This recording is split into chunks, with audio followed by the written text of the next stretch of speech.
like We did it. talk.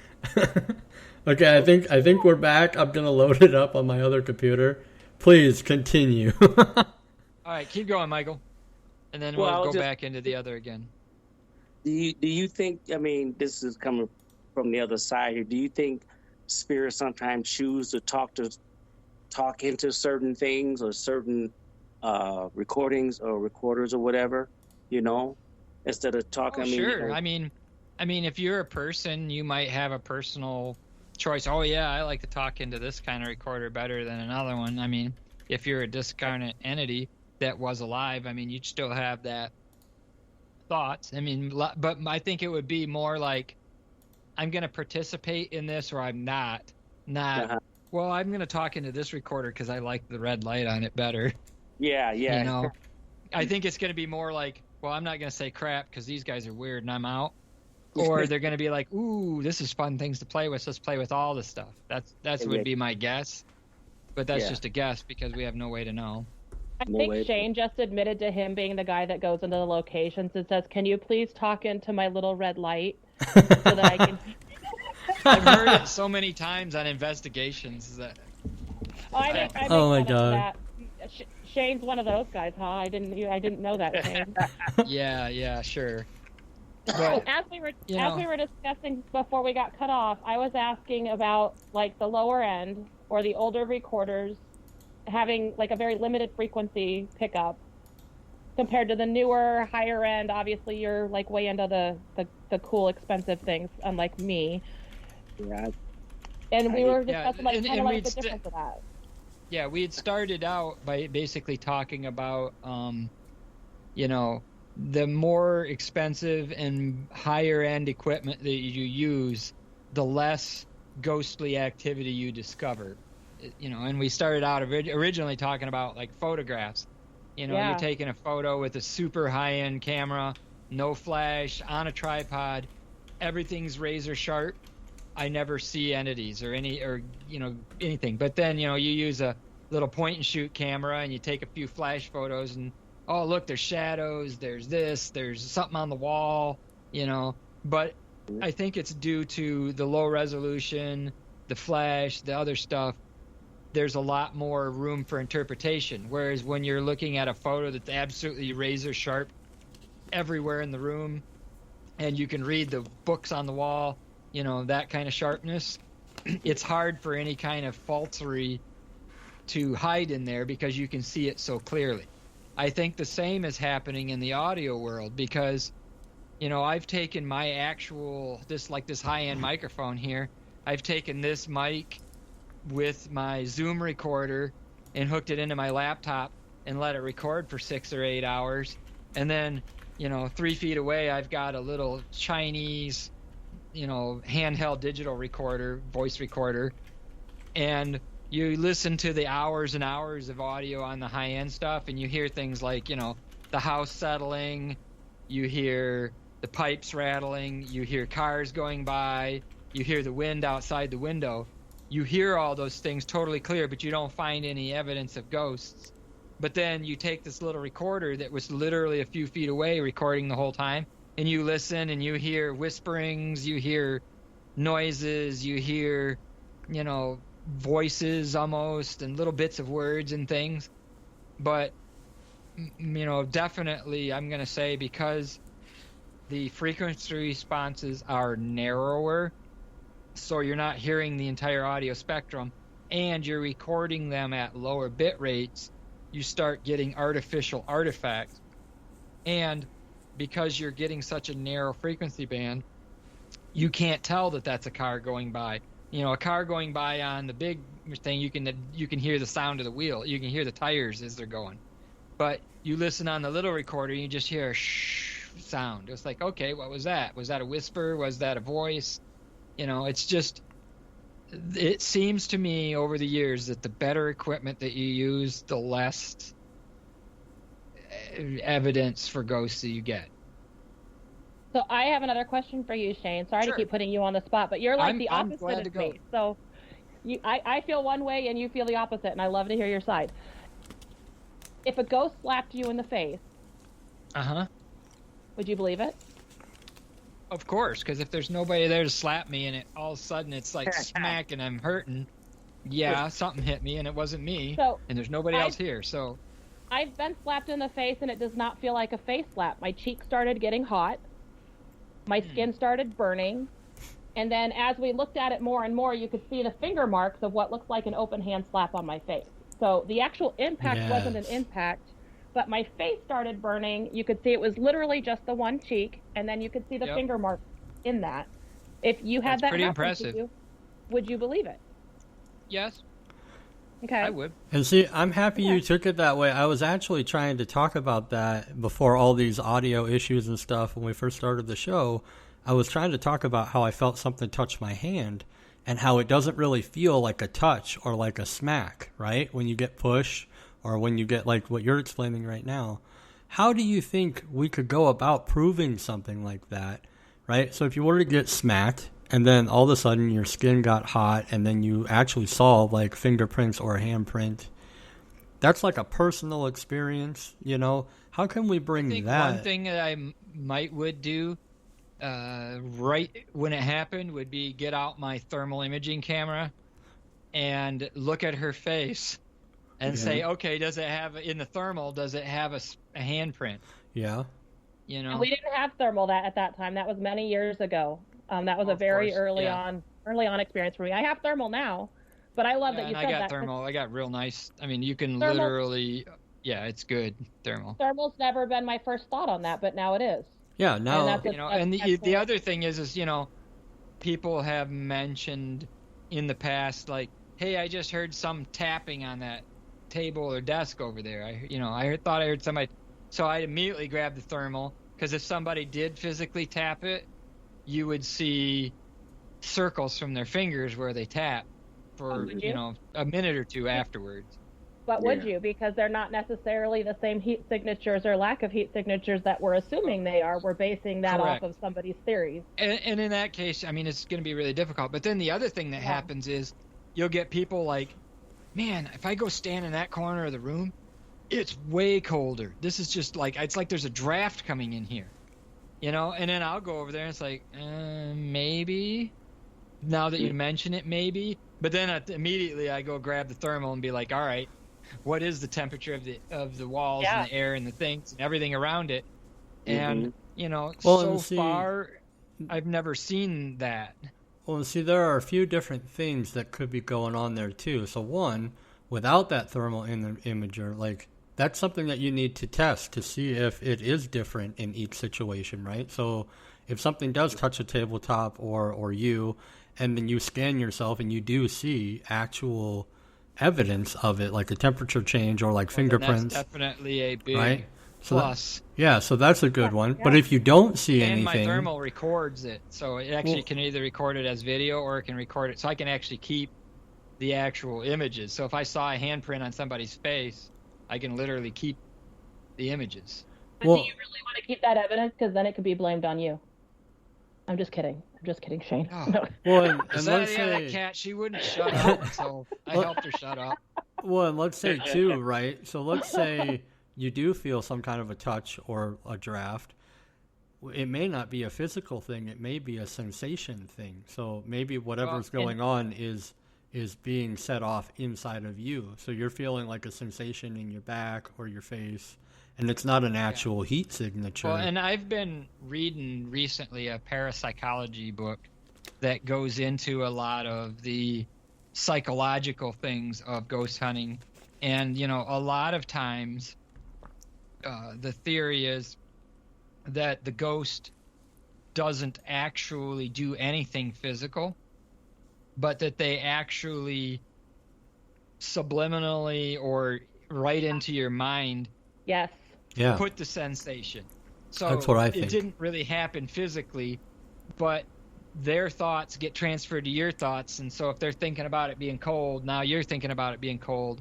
Or, they touched you, they may not physically be able to generate an actual, atoms touching atoms to make a sensation, but if they put that into your neural cortex such that you Brain felt a can touch.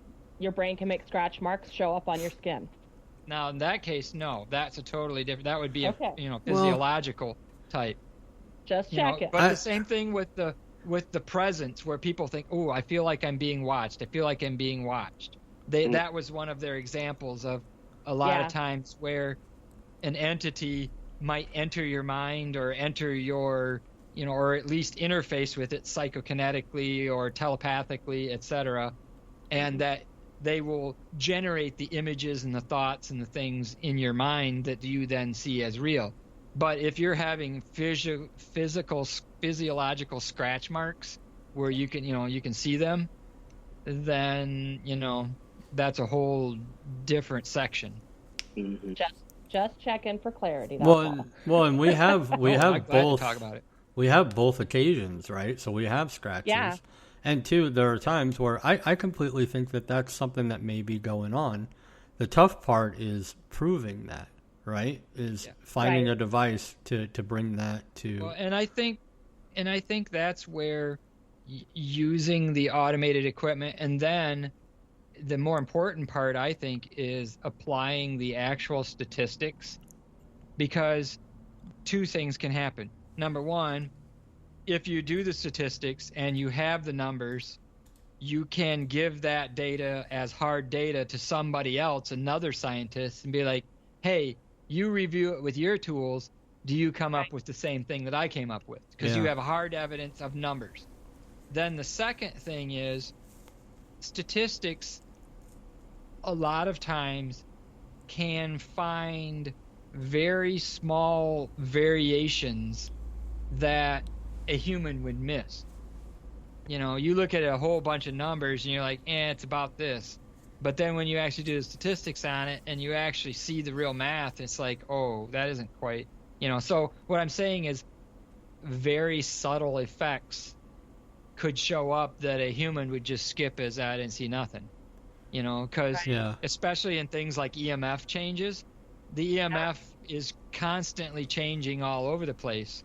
But once you average it out with statistics, it tends to make a pretty straight baseline for the most part. And then when even the tiniest little things happen, it shows up.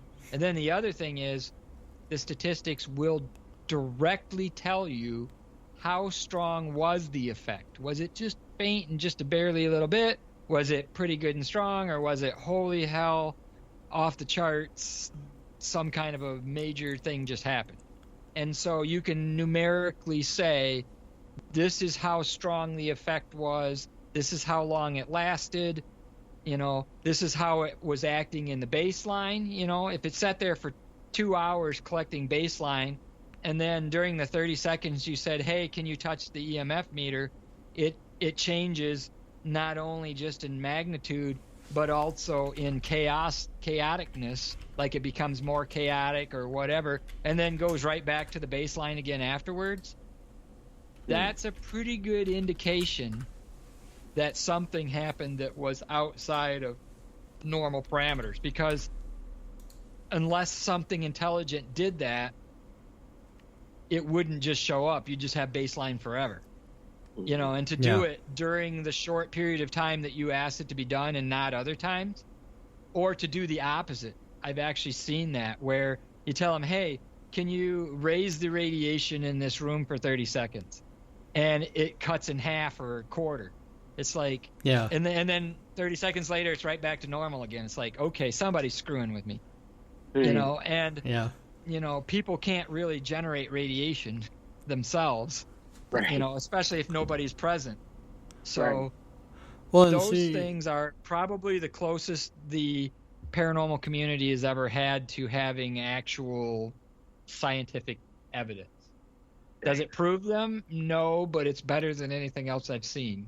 well, and what we've been talking about doing, because we don't really have many investigations where we can just leave the board in on its own, right? And we have sometimes, Yeah. but we haven't gotten lucky enough yet to catch anything significant, right? There are a few things, but Yes. nothing that correlates enough to be like, hey, look at this world, right? But Well, and also, yeah, go ahead. But going forward, we're going to try and put the board by Kat. I want to see how things change in the environment around her when she's doing like an Esther session. Well, and actually, I have an experiment for Kat to help me with as well, or any reasonably, sensitive person. Is Michael's sensitive. I want to have Kat come into have her pick a room that she feels is the most haunted or the most entities or whatever she feels. Yeah. Okay. Then go around the room, divide the room into maybe 4 squares or 9 squares. Go around the room yourself with nobody bother you, and you label each of the squares from 1 to 10 as to how strong you feel Okay. the presence is at each of those little squares in that room. Then have me come in, bring the board, put it in each of those squares for, let's say, 10 minutes, and then move it to the next square, 10 minutes. So dividing that room out. And then run the numbers and then compare without knowing which squares you said were the most active and which squares the board says is the most active. Yeah. And because I won't know what you're doing and you don't know what Yeah. I'm doing, then if there's a solid statistical correlation, which I can actually put numbers to, with Kat says this area of the room has activity and I get higher readings or different readings specifically in that area, that is a very strong thing. Not That's only cool. saying that Kat's gifts are functional, Yeah. but that also I'm means so that not functional. And- Dysfunctional. and to be able to document when it leaves, right? So she may be able to tell you when that presence is Correct. gone, and then maybe No you'll see offense. that. No offense to Shane. What if the energies of the room like Kat's energy, and then Shane comes in and they're like, "Oh God, not that guy." Oh yeah, it could be. I mean, I don't know. Yeah. That's true. Because That's true. I've had rooms do that. Like the minute we show up with the people in the room, they're like, and you just like it feels like everything left. Well, and then Please. here's another thing that as I was reading this parapsychology book is actual psychokinesis and RSPK itself. It's possible that Kat actually creates the entities and or environmental effects because she's thinking about it and she's got small amounts of psychokinesis or RSPK or premonition, and so your brain is actually generating the haunt environment. So yeah, it's always haunted where Kat's at because I wondered her that mind too, is actually. generating that. Yeah, I was gonna say you have Yeah. wondered that, haven't you? Because you've had a couple. That's a discussion.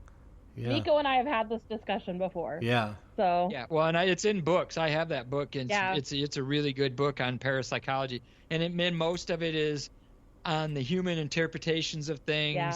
or is the human mind actually causing this? I mean, maybe ghosts don't exist at all, because they're always talking about like psychokinesis ends up a lot of times being a young teenage female that has raging hormones and some kind of deep depression causing things to fall on the floor, stuff to fly across the room, completely That's us, Michael. subconsciously. She doesn't even know she's doing it. And there are thousands, plural, of documented cases of this happening. And typically with teenage level people, typically female, typically under heavy stress, or a pregnancy or something. And all of a sudden, every house they move in has activity. And of course, a lot of people are like, well, the first thing is, you got an attachment. You can't get rid of it. Or you are the source of it. And, in which case, that could be the case. thanks, Shane. Yep, no problem. See, that's what makes it so hard to try and actually prove the paranormal. And I really am interested. Well, and that's why I want to do that Like, experiment. Well, and two, Because I've never had a psychic. what day will I don't- will we actually make that link? You know what I mean? What will it be? What will be the missing thing? Yeah. I don't claim to be that though, Shane. I'm just Kat. Well, yes, but number one, most of the time, females seem to be more sensitive to their environment than men. I don't know why, but it's just maybe because the child rearing, they're used to listening for deviant children, et cetera, et cetera. But from even my wife is vastly better at, well, this place just doesn't feel right, or something weird's going to happen, we should probably leave, or, things like that. Whereas I'm like, you said there's a demon in the basement? Move out the way, I'm going downstairs. I got to see this, And she's the one like, well, maybe you don't want to do that, Shane's And like, so- I just want to sing songs and hold hands. Yeah. Yeah. It's like, here, speak into the red light and also touch that EMF meter over there. I don't know. But so, because I have literally zero of that intuition for the most part, For me, I go in a place, I don't feel how the place is. It just, I go in there and it's like, okay, setting up equipment, doing things, hooking things up. And these are the readings I'm getting, and, do a few EVP sessions and, see what the data says. Yeah. So that's where I want to do a correlation with, have a psychic or somebody that's sensitive tell me, okay, where are the entities or where are the active spots?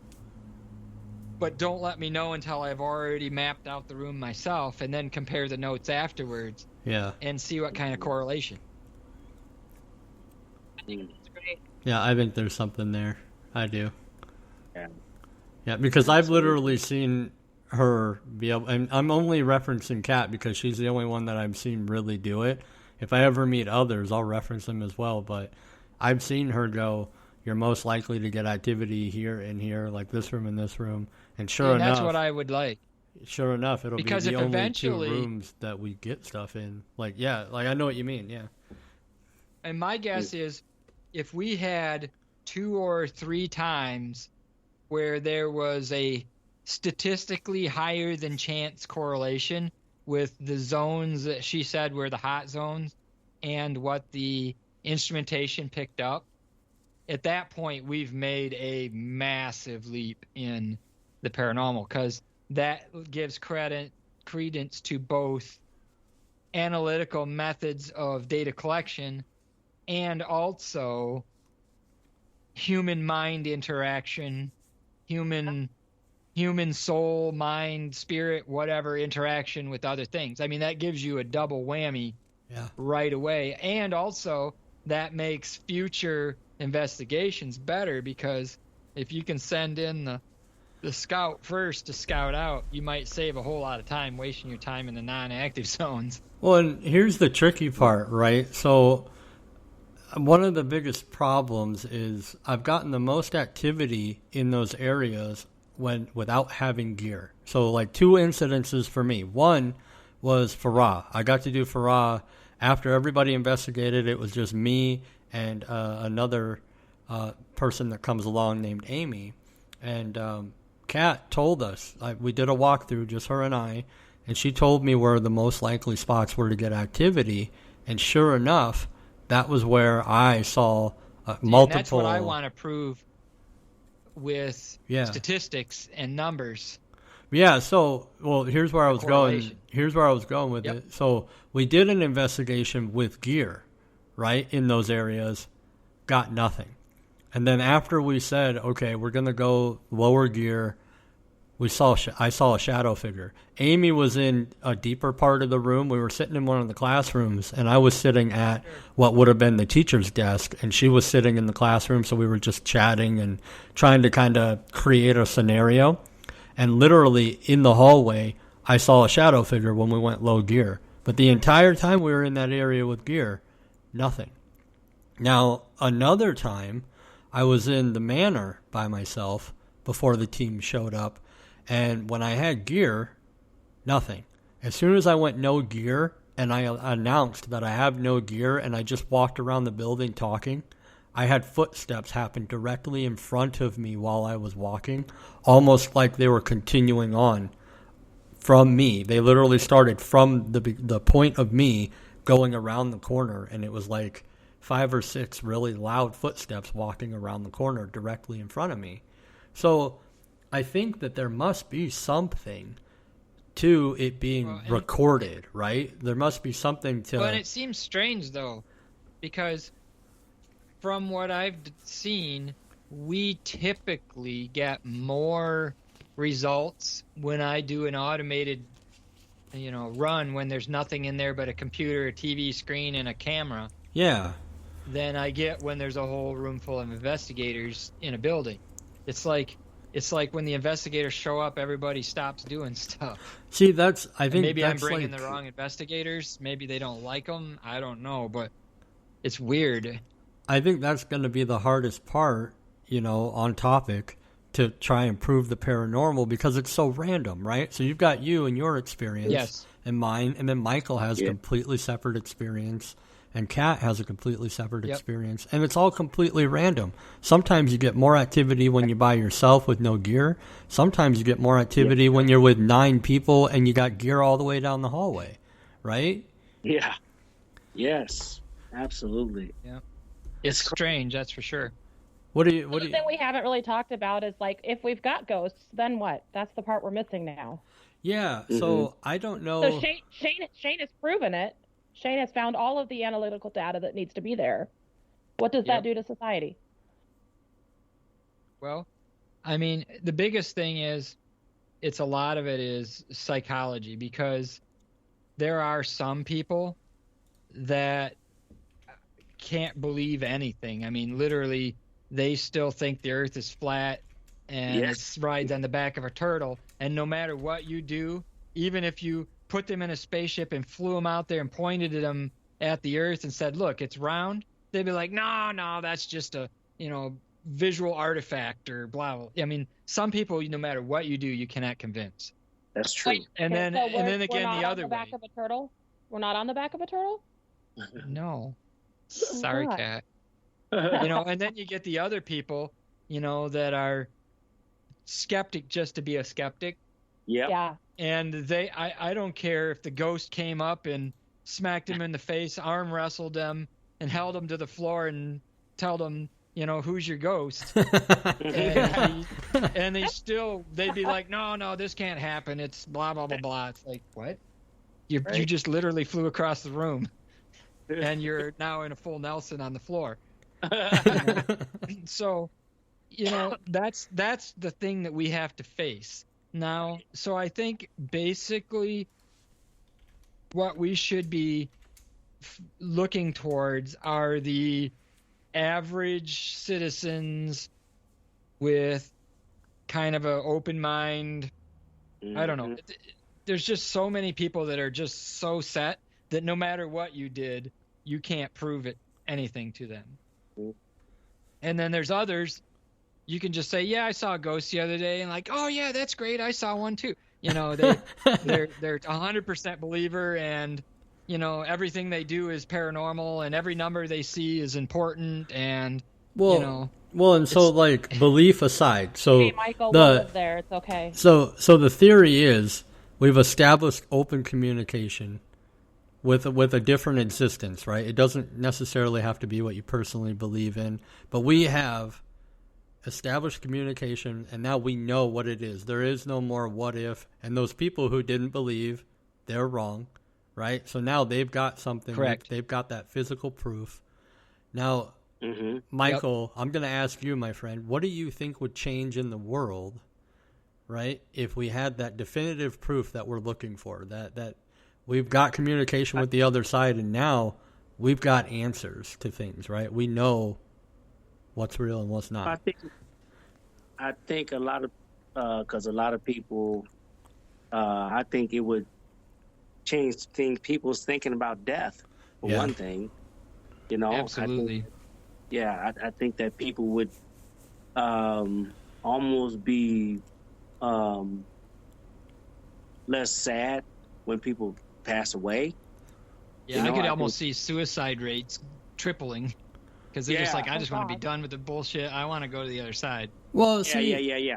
I wonder Now if we've got to that... be able to prove whether that's the other side or if that puts you in a limbo stuck loop. I mean, that's the next place we'd have to prove. Who knows? Yep. Well, and too, Right. if you definitively knew that there was a different existence, right? So let's say you weren't happy with this one, because I don't like touching on like death and religion. Those are like scary topics to touch. You might upset, Yeah. right? But Yeah, of course. but let's say you definitively knew where you were going, right? And even if you had problems here, you still knew you were going to go somewhere else and it was going to be different. So you would choose, right? You'd be like, well, Yeah, your whole life outlook would be totally yeah, upended. Yeah. like, and two things like closure, right? So when you lose a family member and you can actually talk with them now and you know where they're going and you know they're okay, well, that changes that whole experience, right, of Oh, grief, absolutely. right? But also, too, Yep. how would something like that would be commercialized in a way, or there would be a price put on it. It wouldn't just be free to everybody, That's true. right? That's Government's gonna try to manipulate and monopolize it into warfare. You Oh, yeah. Absolutely. Oh, yeah. Right. But Oh, like for sure. whoever creates My that God. device or finds that link, one, they're going to get paid. And do you think, Oh, yeah. do you think that would it be something that might even be erased because it would change the world so much? Do you think they might actually kill that person or that I group? don't think you could, because the internet, once something gets out onto the internet and especially if it went viral-ish, there's no way you could undo it. People are going to know, and it's going to spread like wire, especially something That's of true. that magnitude. There's no Yeah. way, I don't think, in existence.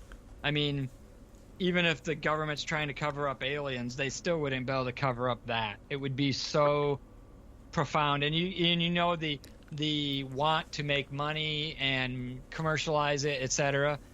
Some big corporations are going to pay billions to build whatever machine that does it, Yeah. and then nothing's going to stop them. Ain't no government going to stop them. Ain't nobody And going to stop them. The first two things, especially since our government only works in our country. well, you know, and they- Disney's gonna take it over. right, well, in every form of Make it an technology, experience. every form of technology that we have, it gets weaponized, or if there's some type of a sexual use for it. Like the number one use of the internet is porn. Right? Nico. It's true. What? It's true. It's a not realistic true. conversation. They made a Yeah. video about that. Yeah, the number one use of the Nico's internet probably in it. is porn. No, actually, the number one use of the internet is the Paranormal Report podcast. Yeah. There we go. We got it. But seriously, how would it be weaponized, right? So you have proof of or communication to another existence. We now have spies everywhere. Are we completely surrounded Yeah, by exactly. spirits? Do they see everything and hear everything that we do? Because we claim that Yes. It could be. on investigations, right? So they're trying to communicate to us. That means they can hear us. Maybe the way we're trying to communicate with them isn't good, but if that changed, how weird is that? Is anything actually private, or are your relatives literally just following you around all day? You know what I mean? You don't even have to close the bathroom door, Nita. Yeah, it's kind of weird, right? Yeah.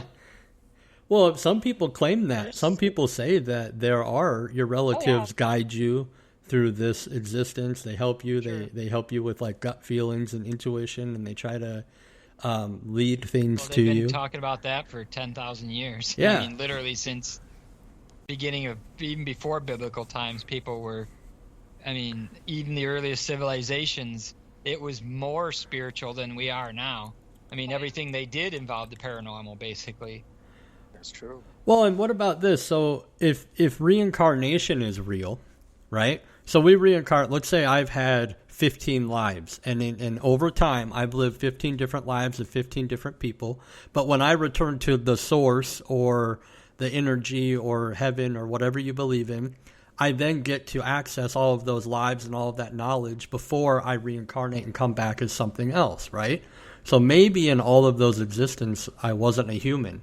Do I only get to be a human once? Was I other things? But let's say you do return as a human multiple times, and then you establish communication with the other side. How can you communicate with someone that you were in the past if you're currently here?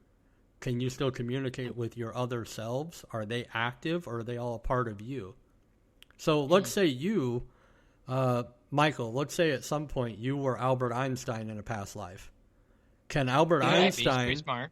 Can Albert Einstein be communicated with while you're still here existing, reincarnated? Ooh. Because it, Yeah. Absolutely. right? Yeah. I think that you can be in all of the existences at the same time. I don't think that I think our living self in these body forms that we're in now is the only limited place. I think all of the existences of soul and energy are limitless. I like and we're that. only limited when we're in this form. I really I love believe that, that. Kat. I would have never thought of that. I love that. That's perfect. Now, see, here's the way I've kind of thought about it is, our population on this planet, I mean, we started out as very few, a few people, and we've increased and increased and increased. It's like, okay, when a new person is born, is a new ghost born too? Or, how do you get new entities?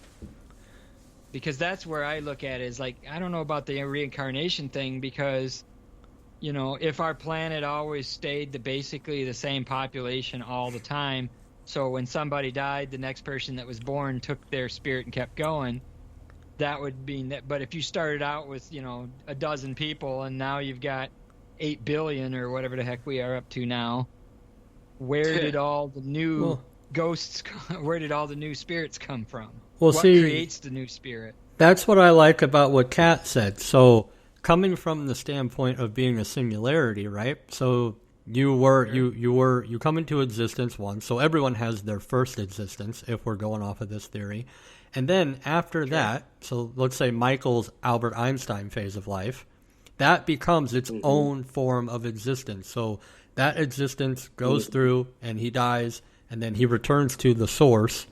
That existence is still there, and he's still him. But when he reincarnates, he becomes a new him that is its own separate existence that you only have access to when you return to the source. So there's actually like 20 existences of me, or 5, or 11, or 52 of Shane. Sometimes I wish there were like 10 Right? of me. I'd get a lot more crap done. But all different lives. Like in some lives, maybe you died as a child. In some lives, maybe you live happy, healthy, nothing. In others, you're a different skin color. In others, you're in a different country, right? And who says they're all human too?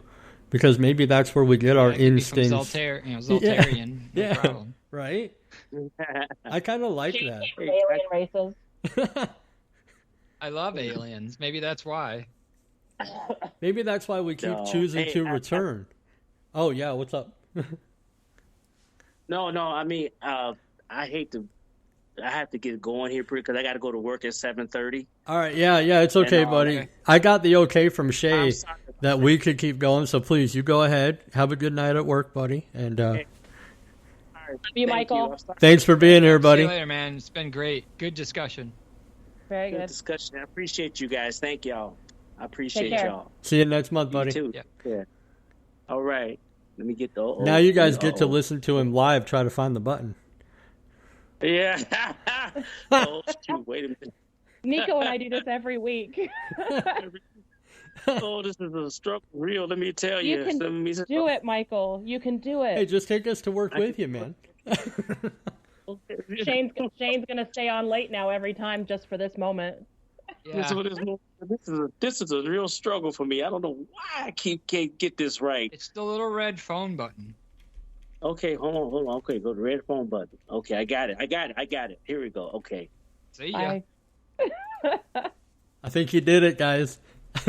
He's awesome. Man, I love Michael. He's so good. He's the awesomest. So yeah, just so you guys know, because we had some technical difficulties, I did get the okay from Shay to kind of keep going, and I didn't want to cut the episode off early or the topic early, so we're good. We're still on live, But yeah, I mean, if you guys want to wrap it up, I mean, I think this has been a good episode. The beginning was a bit rocky. Yeah, anytime. Shane's like, I'm Yeah, out of here, dude. No. Oh no, I'm good. I whatever, man. Well, I mean, I don't know. An hour of cat is more than plenty. No. Well, I mean, No, I would I would hang out with you all the time. You'd probably get annoyed with me. Be like, won't that guy ever go home? I am the opposite. I would be like, you want more cookies? When I'd be like, oh yeah, It's so true. it's It's so only true. midnight, I'll be okay. I'm baking cookies this week, Shane, on Wednesday and Thursday, so I have all the Christmas cookies again because I ran out. It's only 7 hours. It might be worth it to get some Christmas cookies. I've had them. They're worth it. Oh man, She does it. verified Christmas cookies. Oh man, the team like get-togethers, they're awesome. Everybody brings something. It's like potluck style. It's just Yeah, a I would good love time. that. I wish I could. Nobody around here does anything cool. They all just. Bleh. Yeah, I don't know. I'm kind of like that too, but I let people show up at my house anyways. Well, and we just don't have very many paranormal people right in my little area because I live out in the sticks, you know. Yeah. Or if they are paranormal people, their tinfoil hats are really tight, and it's like, dude, It's I rare. thought that sure was you you. pick up signals with that. No, I that's thought you were the not. tinfoil hat guy.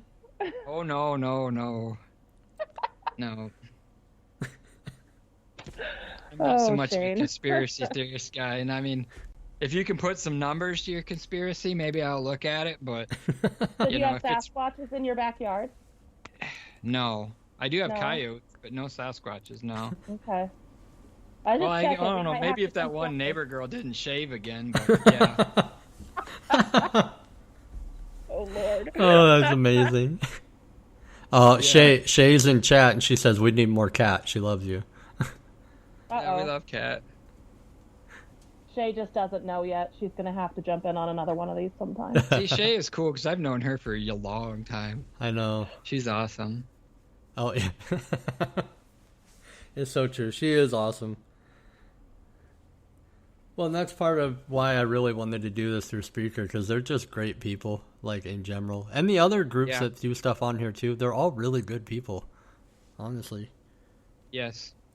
And Yep. then you still brought me along. I don't know. Yeah, we had to deal with you. Whatever. We had to put up with you. So, guys, talking about, what if we found out the paranormal, we had open communication, right? What is one of the first things that you would want to know? Because we all do this for a reason, right? We're trying to find out something about the afterlife, or maybe someone is just doing it for fun just to see. But what do you really want to know? What would be one of the first things you would ask? Kat, you want to start? I weirdly just want to be able to make sure they're okay.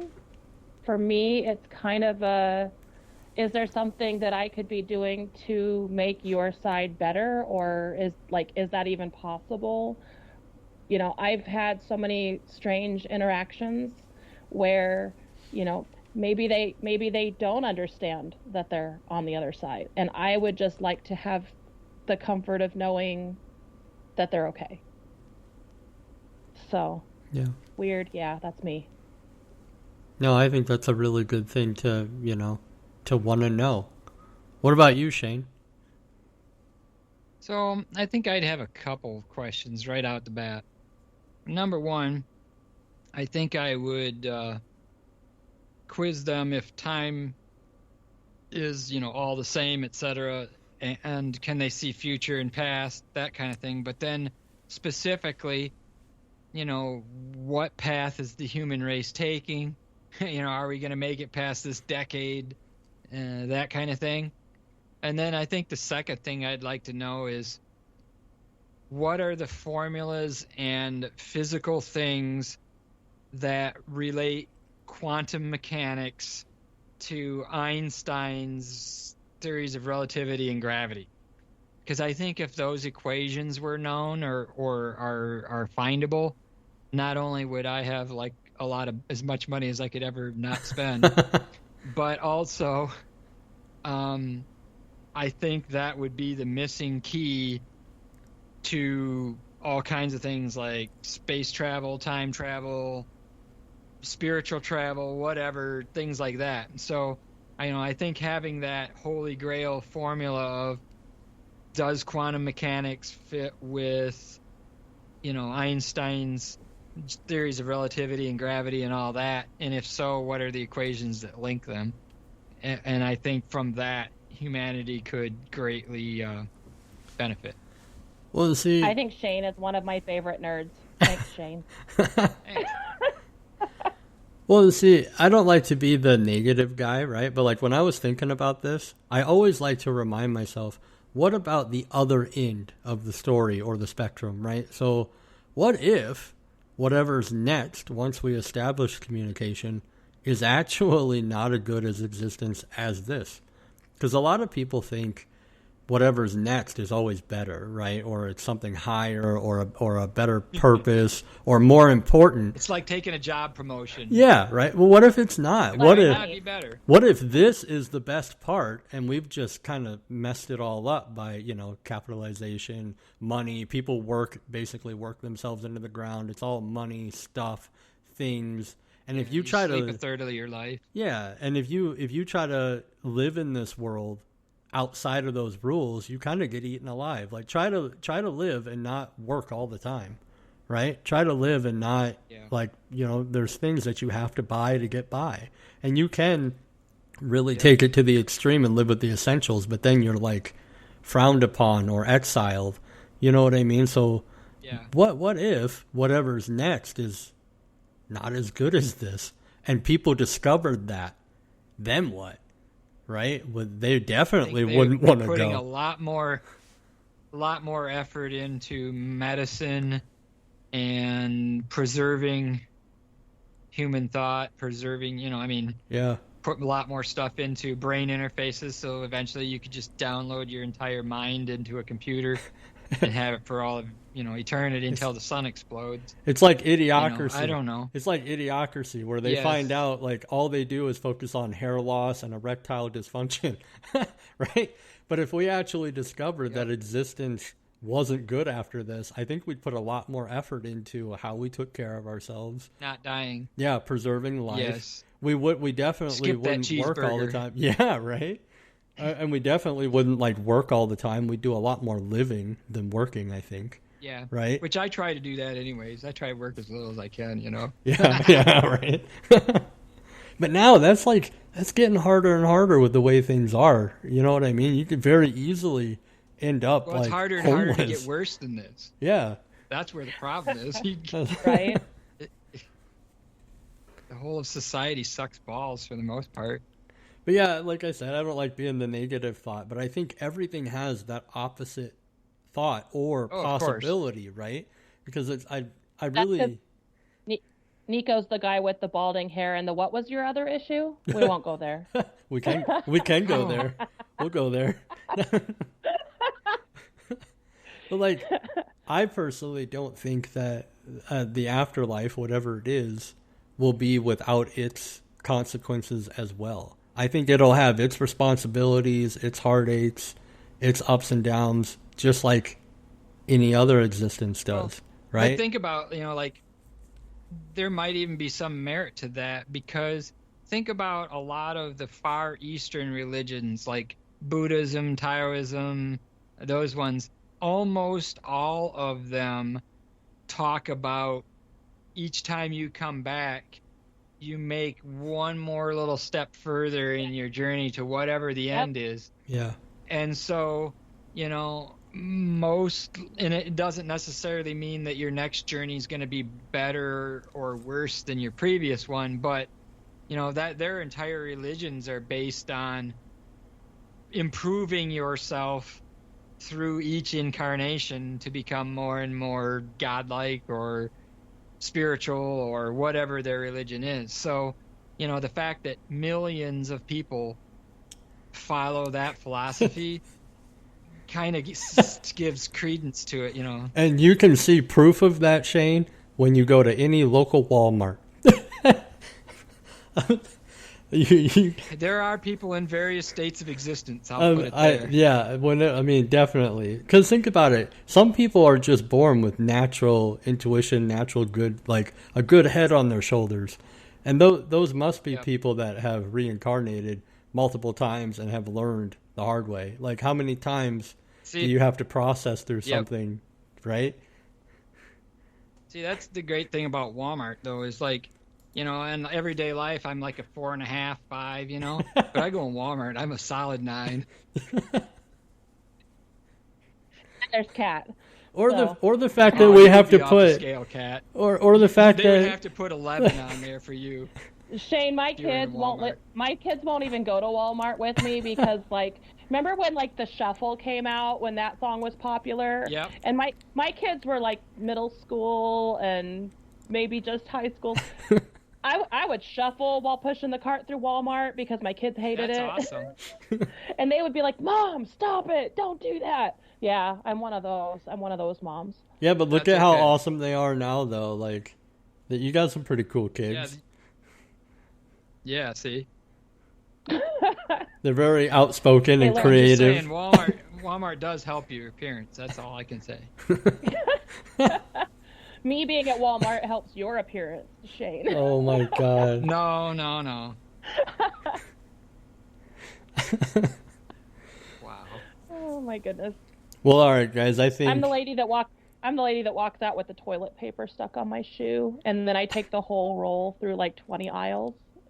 No, Cool. I'm kidding. I don't know. I could see you doing something like that on purpose just because somebody said you wouldn't do it. That's what I. I would. See, I that yeah, would be me. I can see you Oh do yeah, that. that's Totally me. would. If Yeah. somebody dares me, it's Yeah. like you done. Yeah, No shame. It'll happen. yeah. Whenever I dance in public, my kid it gives me an elbow. I swear. That's funny. But yeah, guys. Nico's got some moves, Shane. Nico's got some moves. Just saying. Oh, She's sweet. seen 'em. If you ever come to one of the paranormal parties and you have a couple of drinks, All We'll- I we'll have get is going. the white boy shuffle, kind of with a redneck twist. Then you'll fit right in. So. Okay. thank you guys so Sweet. much. Seriously, thank you guys for making this a Yeah. good episode and like hanging in there. Great. And Shay was awesome. She let us go a little bit longer because of technical stuff. I don't know. After this, we're gonna have to talk about what the next episode is. So, again, I want to thank everyone who was listening live and whoever listens later. Thank you guys so much for tuning in. Our next episode is next month. It's January 28th. So, we're literally gonna sign off now and talk about what we're gonna talk about next. Have a good night, guys.